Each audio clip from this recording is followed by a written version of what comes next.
Staff Sergeant Sarah Chen watched the stars blur past the shuttle's viewport, her trained eyes catching the subtle shift in the propulsion field's color. After 15 years in the Space Marine Corps, she could read a ship's health as easily as a doctor could read vital signs. Something wasn't right. "Specialist Torres, run a diagnostic on the quantum drive," she ordered, keeping her voice steady despite the growing concern in her gut.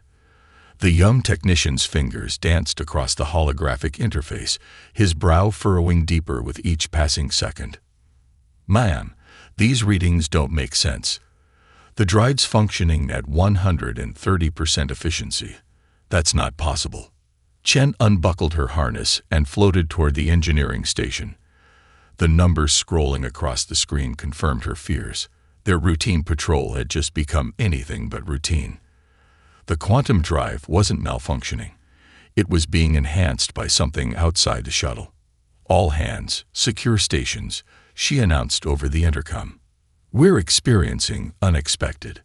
The ship lurched, cutting off her words as reality seemed to twist around them. The familiar stars of human space vanished, replaced by an alien constellation that matched nothing in their navigation database. Red warning lights flooded the cabin as multiple systems reported critical failures. Chen's training kicked in. "Torres, redirect power to life support. Martinez, send out a distress beacon on all frequencies. Bradford, get me a position fix if you can." Her crew responded with practiced efficiency, but Chen could see the fear in their eyes. They were decades away from the nearest human outpost, if they were even in charted space anymore. A soft chime cut through the tension. Bradford's eyes widened at his console. "Ma'am, incoming transmission." Well, you should hear this." A voice filled the cabin, speaking perfect English despite an odd harmonic undertone that marked it as definitively non-human. "Human vessel, you have entered restricted space. Your drive signature indicates technological capabilities beyond your species' documented level. Prepare for emergency containment and assessment." Before Chen could respond, a massive ship emerged from what appeared to be a fold in space itself. It bore no visible weapons, but the sheer scale of it made their shuttle look like a toy in comparison. Pale blue energy wrapped around their vessel, and Chen felt the familiar sensation of artificial gravity failing. "Stand down," she ordered her crew as several reached for their sidearms. "We're outmatched, and they haven't shown hostile intent. Yet." She keyed the comm system. "This is Staff Sergeant Sarah Chen of the United Earth Space Marine Corps. We experienced an unexpected drive malfunction. We request assistance and safe passage back to human space." The response came instantly. "Negative, Sergeant Chen. Your presence here requires investigation. Your technology will be examined. Your crew will be returned to human space with modified memories of a standard drive failure. You, however, represent an interesting sample for study." Chen's mind raced through scenarios, calculating options. The alien ship's capabilities were clearly beyond anything humanity had encountered. Fighting would be pointless. Running was impossible. That left diplomacy, or as her old drill instructor used to say, "When the normal options are gone, make new ones." "I accept," she said, surprising both her crew and apparently the aliens, judging by the long pause that followed. "On one condition. I want to learn about you as you learn about me." Fair exchange. Another pause. "Acceptable. Your approach to this situation has been noted. Perhaps the data regarding human responses to containment requires updating." As the blue energy field began transporting her crew away, Chen caught a glimpse of her new reality through the viewport. The alien ship's hull was changing, reconfiguring itself like a living thing. At its center, an opening appeared, revealing what looked like a research facility larger than any she'd seen. "Well," she whispered to herself as the transport field wrapped around her, "time to show the galaxy what Marines are really made of." The last thing she saw before the transport completed was her reflection in the viewport, her expression not one of fear, but of determined curiosity. Whatever came next would reshape not just her future, but humanity's place among the stars. The simulation chamber hummed with energy as Staff Sergeant Chen faced her third challenge of the day. The Orcs scientists had recreated what they believed to be a typical human combat scenario. A narrow corridor with hostile forces approaching from both directions. They expected her to respond with aggression, to fight her way out. Instead, she sat down cross-legged in the middle of the corridor and began to whistle. Behind the observation window, lead researcher Vextal's facial scales rippled with confusion. Subject Chen, you are about to be engaged by hostile forces. I heard them 5 minutes ago. Chen replied calmly, continuing to whistle an old Marine Corps cadence. Their footsteps echoed differently from your maintenance drones. But since this is a simulation, and since you're testing my responses, I thought we might try something new. The holographic enemies rounded both corners, weapons raised. Chen didn't move, except to wave at them. The programmed adversaries hesitated, their combat routines unable to process this unexpected response. After 30 seconds of confusion, the simulation dissolved. Fascinating. Vextal's assistant, Karen, noted on her datapad. Subject shows awareness of artificial testing parameters and adapts behavior to forced scenario reconstruction. Chen stood up, brushing off her uniform. You know where I come from. We have a saying. The best fight is the one you never have to fight. Vextal entered the chamber, his towering frame making the space seem smaller. Your species developed faster than light travel while still engaging in regional conflicts.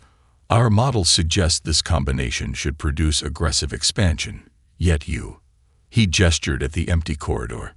You consistently defy our models. Models can't capture everything, Vextal. Humanity's greatest strength isn't our ability to fight. It's our ability to choose not to. Chen walked over to the observation window, pointing at the young Orcs scientists behind it. Look at your team. Every one of them has a different pattern of scales, different colors. You value that diversity in your species, don't you? Of course. Genetic variation strengthens the collective. Humans are the same way with ideas. Our conflicts don't make us unstable. They help us grow. Every disagreement is a chance to learn something new. The next simulation activated without warning. Chen found herself in what appeared to be a combat arena, facing an Orcs warrior in traditional battle armor. But this time, something was different. The opponent's movements weren't artificial. You're right, came Kiran's voice as she stepped forward in the arena, wearing haptic sensors. This time, let's learn something new. Chen smiled, dropping into a relaxed stance. First lesson. In human martial arts, we bow to show respect. What followed wasn't combat in any traditional sense. Chen demonstrated basic Aikido techniques, showing how human martial arts focused on redirecting energy rather than overwhelming force. Kiran proved to be an eager student, her natural Orcs agility complementing the flowing movements. From the observation deck, Vextal watched in amazement as more of his young researchers requested to join the impromptu class. Within an hour, the combat simulation had transformed into something their studies had never predicted. A cultural exchange disguised as a training session. Record everything, he ordered his senior staff. The council needs to see this. As Chen helped a young Orcs scientist understand the principle of center gravity, she caught fragments of their whispered conversations. Words like remarkable and unprecedented floated through the air. But it was Kiran's comment that struck her most. Perhaps, the young researcher said while practicing a basic wrist lock, we have been asking the wrong questions. Instead of studying how humans fight, we should be studying how they choose peace. Chen corrected her grip gently. The real question is, what can we learn from each other? The simulation room's lights brightened slightly, and Chen noticed more senior Orcs gathering in the observation area. She had passed their test, but not in any way they had anticipated. In trying to understand humanity's capacity for violence, they had discovered something far more intriguing: humanity's capacity for adaptation and teaching. Ready for the next lesson? Chen asked her growing class of students. The enthusiastic response made even Vextal's scales ripple with what Chen was learning to recognize as their version of a smile. The research station's archives chamber had never been so crowded. Staff Sergeant Chen stood before a holographic display, surrounded by dozens of Orcs researchers. Even the maintenance staff had found excuses to linger, their work forgotten as Chen's presentation reached its climax. So there they were, Chen continued, manipulating the hologram to show a tense standoff, nuclear missiles ready to launch, two superpowers on the brink of war. But one man, Vasily Arkhipov, refused to authorize the launch. A single person choosing peace over protocol prevented a global catastrophe. Karen, now officially assigned as Chen's primary liaison, leaned forward. But your military training emphasizes following orders. How could this human justify defying command? Because the highest order we follow isn't about blindly following protocol. It's about protecting life. Chen switched the display to show Earth's historic peace treaties. Every Marine learns combat skills, yes, but we also study de-escalation, diplomatic history, and crisis management. Arkhipov didn't disobey his duty. He fulfilled his highest calling as a protector. An older Orcs scientist, his scales faded with age, spoke up. Yet your species continues to maintain military forces. If peace is so valued, why prepare for war? Chen smiled. Let me answer that with a story from your own history. She gestured to the holographic controls. May I? Vextal nodded, curious. Chen's fingers danced across the interface, bringing up ancient Orcs texts she'd been studying in her off hours. The assembled aliens stirred in surprise at the sight of their own historical records. The reign of Sentinel Scales, Chen began. Your ancestors maintained the most elite guardian force in your history, not to wage war, but to preserve peace through strength and wisdom. They understood what humanity also learned. True peace isn't the absence of conflict, it's the presence of justice and understanding. The older scientist's scales shifted to a deeper hue, a sign of respect that Chen had learned to recognize. You've studied our histories. As you've studied ours, Chen replied. But I think we've both been looking at only part of the picture. Your research focused on human conflicts, while missing the countless times we chose peace. Like your Sentinel Scales, we believe the strongest warriors are those who know when not to fight. Karen activated her data pad, projecting new statistics. Recent analysis supports your assertion, Sergeant Chen. Reviewing human history through this lens, we've identified thousands of potential conflicts prevented through diplomatic intervention, far more than actual wars. Because that's what we train for, Chen explained, bringing up images of modern peacekeeping missions. Every Marine knows the old saying, the more you sweat in training, the less you bleed in battle.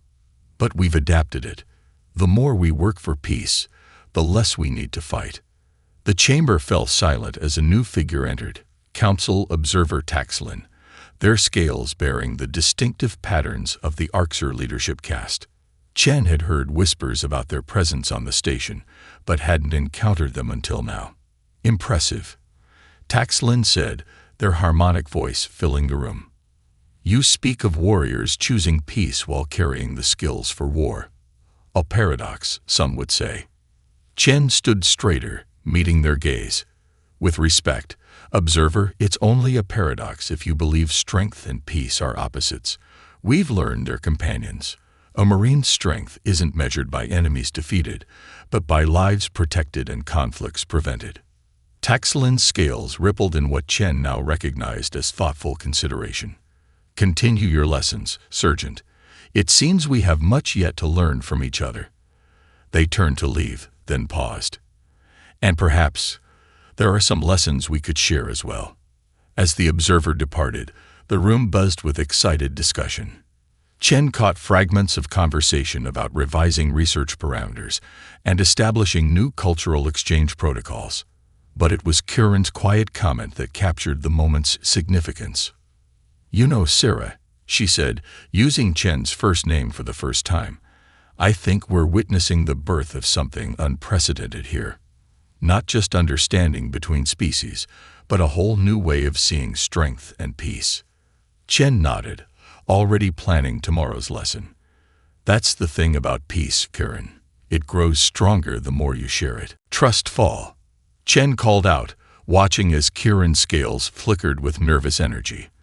The young Orcs researcher stood on the raised platform in the recreation chamber, surrounded by her colleagues. I still don't understand how falling builds trust, Kieran said, her tail twitching. It seems counterintuitive to deliberately put oneself in danger. Chen smiled from her position among the catchers. That's exactly why it works. Sometimes you have to be vulnerable to grow stronger. Your teammates will catch you, just like you caught them. Kieran took a deep breath, closed her eyes, and fell backward. Her fellow researchers caught her smoothly, their previously uncoordinated movements now flowing together with practiced ease. The chamber filled with harmonious trills, the Orcs equivalent of cheerful laughter. Well done, Chen praised as Kieran regained her footing. Now who's ready for the next game? Perhaps, came Vextel's resonant voice from the chamber entrance, we could try one of ours.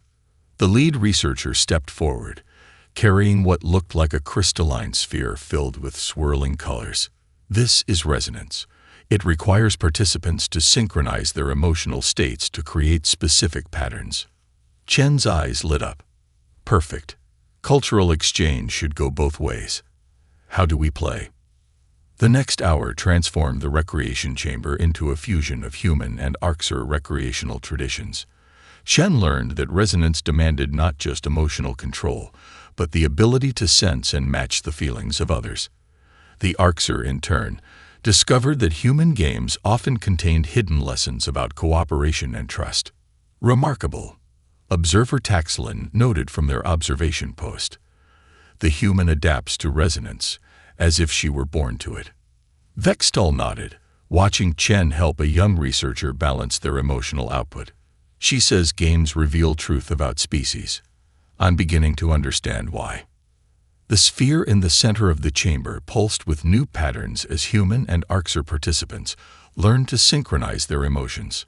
Colors swirled and danced, creating shapes that neither species had seen before in the game. Look, Kieran pointed excitedly. The pattern. It's completely new. Chen studied the unprecedented formation, because we're creating something unique together. Neither human nor Orcs, but something in between. A soft chime interrupted their game, signaling the end of the recreation period. But as the researchers began to disperse, Chen noticed something remarkable. The typical rigid hierarchy of the Orcs had softened. Senior researchers chatted casually with their juniors, sharing observations about the games and planning future sessions. You've changed things, Taxlin said quietly, approaching Chen. Our research stations typically maintain strict protocols. Yet here, Chen watched as Kieran taught a group of maintenance workers the rules of rock, paper, scissors, their scales changing colors with excitement. Games have power, observer. They let us step outside our usual roles and see each other as people first. People, Taxlin repeated thoughtfully. A human word, yet you apply it to us without hesitation. Because that's what I see. Chen gestured to the dispersing crowd. Not specimens, not subjects, not even allies. Just people, trying to understand each other better. Taxlin's scales shifted to a deep blue, a color Chen had never seen before on an Orcs. Our preliminary reports to the council suggested containing human expansion. Now I find myself drafting very different recommendations. Because you took the time to play with us instead of just studying us, Chen asked with a smile. Because you showed us that strength can be found in joy as much as in discipline. Taxlin turned to leave, then added, the council meets next week. They will want to see these games for themselves. As the observer departed, Kieran approached with the resonance sphere. Another round. Some of us were hoping to try combining it with your Simon Says game. Chen laughed, taking the sphere. Now that's the kind of arms race I can support, seeing who can create the most fun. The recreation chamber filled once again with the sounds of human laughter and Orcs trills, while the resonant sphere pulsed with patterns that had never existed before in the history of either species. The warning sirens caught everyone off guard. Staff Sergeant Chen was in the middle of a cultural exchange session when the station's lighting shifted to emergency protocols. The holographic displays flickered, showing a massive stellar disturbance in a nearby system. Multiple inhabited worlds in the path of a coronal mass ejection, Vextal announced, his scales paling as data streamed across the screens. The Zenith colony has 3 million inhabitants, and their shields won't hold against this level of radiation. Chen's training kicked in instantly. Show me the evacuation protocols. There aren't any, Karen said, her voice trembling. The Zenith colony was designed to be permanent. No one expected. Then we make new protocols. Chen interrupted, already moving to the central command console. Vextal, I need full access to your transportation systems. Karen, get me population distribution maps. How many ships do we have in range? The research station transformed into an emergency command center. Chen's experience with crisis management provided a framework, while the Orcs' advanced technology offered solutions she never imagined possible. Traditional evacuation wouldn't work, Chen muttered, studying the colony's layout. But what if, Karen, remember our discussion about human subway systems? Karen's scales brightened with realization. The underground maintenance tunnels. They connect every major habitat dome. Exactly. We can use them as emergency corridors. Vextal, can your quantum transporters lock onto moving targets? The lead researcher's fingers flew across his console. Yes, but we'd need a way to coordinate millions of people through the tunnels in perfect sequence. Chen smiled. Then it's time to play another game. A real one this time. Within minutes, the station's AI reprogrammed the colony's public announcement systems. Chen's voice, translated into the local dialect, reached every home and workplace. Attention, Zenith colony. This is an emergency evacuation exercise. Everyone who makes it to the designated checkpoints in the next hour wins special privileges at the next Festival of Lights. You're turning an evacuation into a community game, Taxlin asked, having arrived during the crisis. People respond better to positive motivation than panic, Chen explained, watching as the population maps showed movement patterns forming, especially children. Speaking of which, Karen, deploy the maintenance drones with those game patterns we developed. Let them guide people through the tunnels like our trust fall exercises. The next 40 minutes demonstrated everything Chen had been teaching about human crisis management. The Orcs' technology, combined with her strategic thinking, created a smooth flow of evacuees through the tunnels. Families moved together, guided by familiar game signals, while emergency teams used her Marines-inspired coordination protocols to maintain order. Transport Group Alpha secured, Vextal reported, his voice carrying a new respect. 15,000 per minute throughput. We might actually. A violent tremor cut him off. The stellar eruption had arrived early. Radiation shield failing in Section 7. An automated voice announced. That's the primary school sector, Karen gasped. Chen was already moving. Reroute power from the research arrays. We don't need them now. But the data, one of the senior researchers protested, is worthless compared to lives, Chen finished firmly. Vextal, status on the shield repair. Power rerouted. Shield stabilizing. He paused, checking readings. The children are safe. The crisis continued for another 2 hours, but the pattern was set. Chen's quick thinking and the Orcs' technology saved not just the Zenith colony, but 2 smaller settlements in the system as well. When the last transport arrived safely at the emergency stations, the exhausted team finally allowed themselves to relax. 3 million people, Taxlin mused, reviewing the data, evacuated without a single casualty, using games and trust exercises. Chen smiled tiredly. Sometimes the best emergency protocols are the ones that don't feel like protocols at all. The Council will want a full report, Taxlin continued. But I don't think they're interested in containing humanity anymore. They want to learn from you. All of you. Kieran, monitoring the FAQ's status, looked up. They already are. The children from the primary school. They're teaching the other FAQs some of our trust games. They're helping everyone stay calm. That, Chen said proudly, is humanity's real strength. Not just solving problems, but helping others solve them too. The message sphere hovering in the center of the conference room displayed dozens of diplomatic requests from across the galaxy. Staff Sergeant Chen watched as Vextal sorted through them, his scales shifting colors with each new transmission. The Meridian Cluster wants your input on their territorial dispute, he announced, enlarging one request.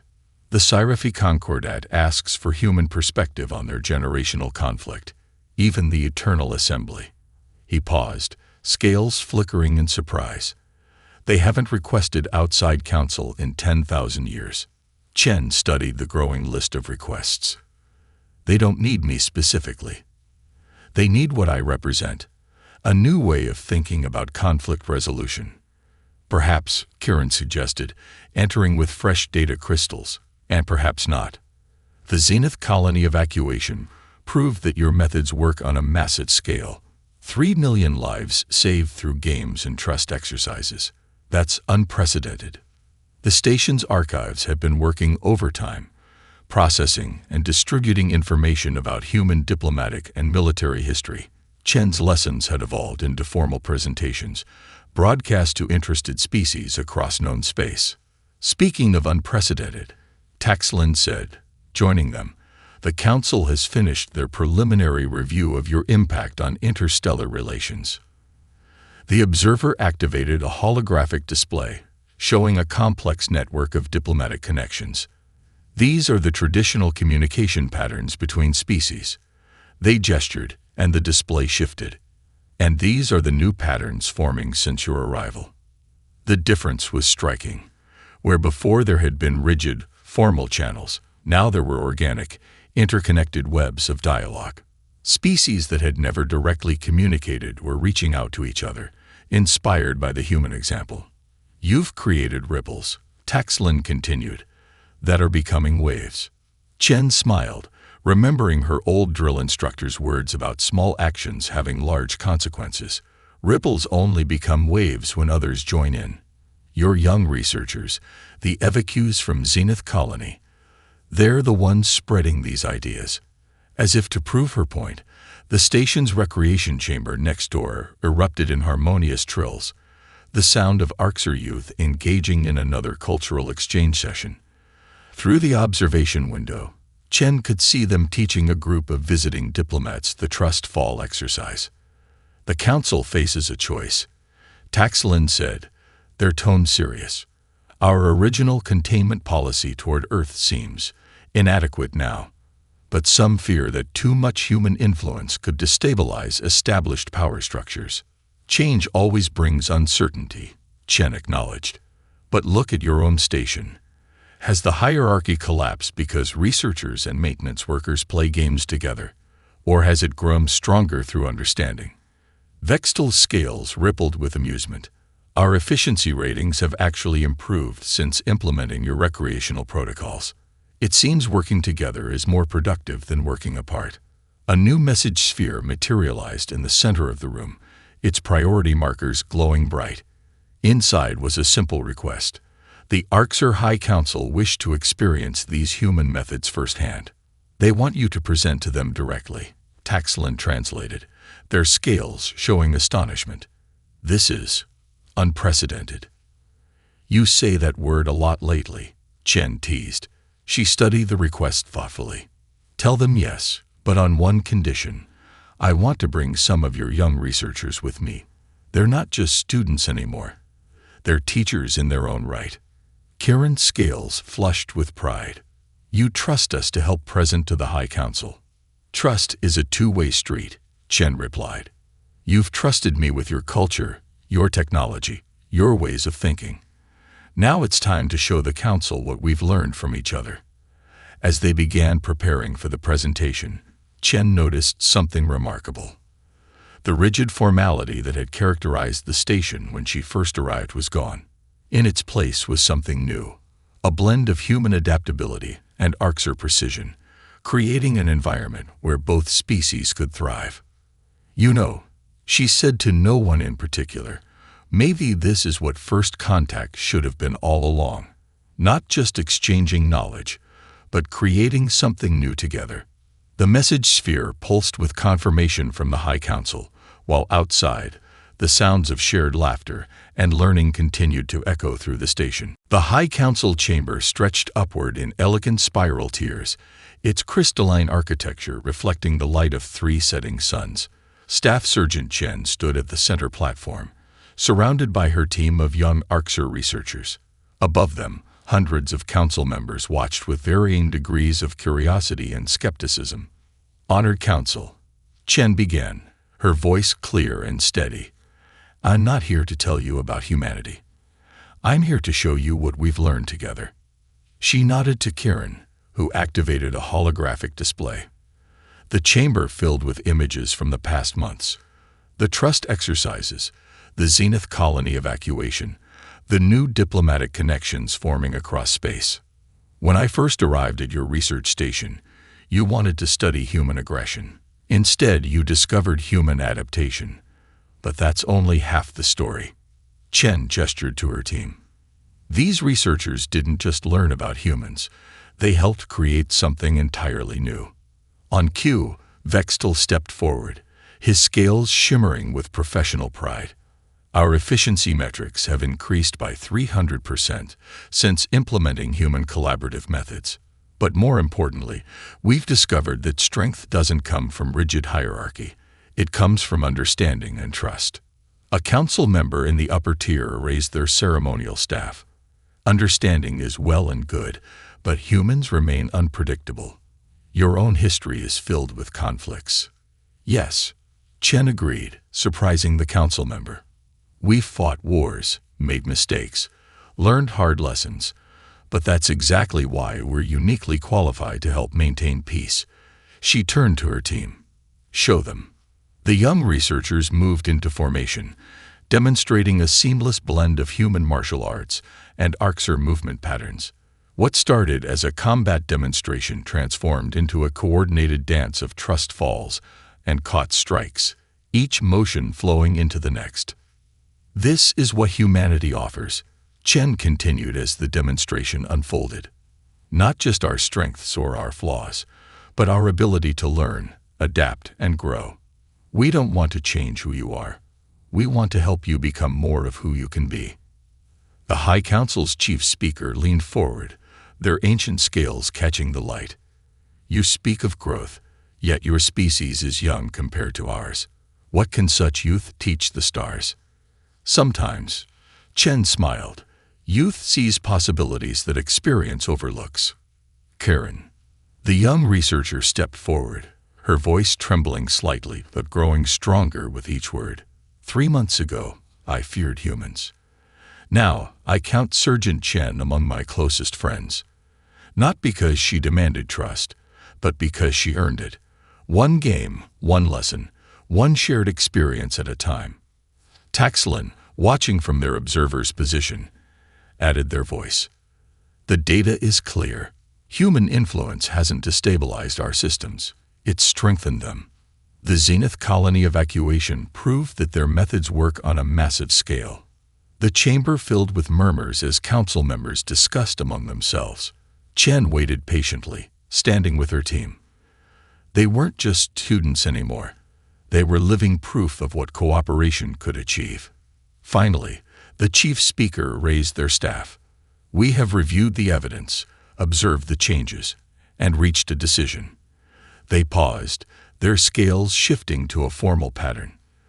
The containment policy regarding Earth is hereby ended. In its place, we propose a new initiative, the Interstellar Exchange Program. Cheers erupted from the young researchers, their scales flashing in joy. Chen felt Karen grab her hand in excitement. Furthermore, the chief speaker continued, we request that Staff Sergeant Chen and her team help establish the program's foundation. Your methods, combined with our experience, could reshape galactic relations for generations to come. Chen looked at her team, her friends, and saw in their eyes the same hope she felt. "We would be honored," she replied. "Though I have one suggestion." "Speak." "Let's start with a game of trust fall." The whole council. Shocked silence filled the chamber, followed by something no human had ever heard before, the sound of the entire Orcs High Council laughing. As the formal proceedings concluded, Taxlin approached Chen. "You've done the impossible," they said quietly. "You've taught the oldest civilization in known space how to be young again." Chen watched as council members began mingling with her team, asking about human games and training methods. "No," she replied. "I just reminded everyone that the best bridges are built by reaching out from both sides." 1 year later, Staff Sergeant Chen stood at the podium of the newly established Interstellar Peace Academy, looking out at the most diverse gathering of species the galaxy had ever seen. The Academy's Grand Hall, designed with both human and Orcs architectural elements, buzzed with excitement as the first class prepared to begin their training. "When I first arrived in Orcs space," Chen began, her voice carrying to every corner of the hall, "I was supposed to be a research subject. They wanted to study human aggression." She paused, sharing a knowing smile with Karen, who now wore the insignia of a senior instructor. "Instead, we all became students of each other." The audience included not just Orcs and humans, but representatives from dozens of species. The Zenith colony survivors had shared their story across the galaxy, and now everyone wanted to learn the methods that had saved 3 million lives. "Look around you," Chen continued. "Every person in this room comes from a different tradition of protecting their people. Some of you are warriors, others are peacekeepers, diplomats, or scholars. But we're all here for the same reason: to learn how strength and understanding can work together." Vextel, now the Academy's Director of Research, activated the central holographic display. Images from the past year filled the air. Human Marines training alongside Orcs Guardians, diplomatic teams learning trust exercises, children from different species playing games that bridged cultural gaps. The galaxy expected humans to be conquerors, Chen said, gesturing to the images. "Instead, we became teachers. And in teaching, we learned more than we could have imagined." She nodded to Taxlin, who had exchanged their observer's robes for an instructor's uniform. Taxlin stepped forward, their scales showing the new pattern that had become common among Orcs who worked closely with humans, a blend of formal dignity and approachable warmth. "Our first lesson came from a game of trust fall," they announced, triggering chuckles from those who had heard the now-famous story. "Today, we begin with something even more challenging: learning to see through each other's eyes." The first exercise demonstrated how far things had come. Humans, Orcs, and other species formed mixed groups, each sharing their culture's traditional methods of building trust and resolving conflicts. What could have been a clash of incompatible approaches instead became a celebration of diversity. As Chen walked among the groups, she overheard snippets of conversation that would have seemed impossible a year ago. A human Marine teaching meditation to an Orcs warrior. A Zenith colony elder sharing their artistic traditions with Earth diplomats. Karen leading a mixed species group through a complex trust exercise that blended elements from multiple cultures. "It's more than we dreamed possible," Vextel said, joining her observation. The Council's latest reports showed diplomatic incidents down 60% in regions that have adopted these methods. Chen watched as a young human cadet helped an Orcs student perfect their balance in a martial arts stance, because we stopped trying to make everyone follow one system. Instead, we created something new together, Karen finished, her scales glowing with pride. The next generation won't just maintain peace, they'll understand why it matters.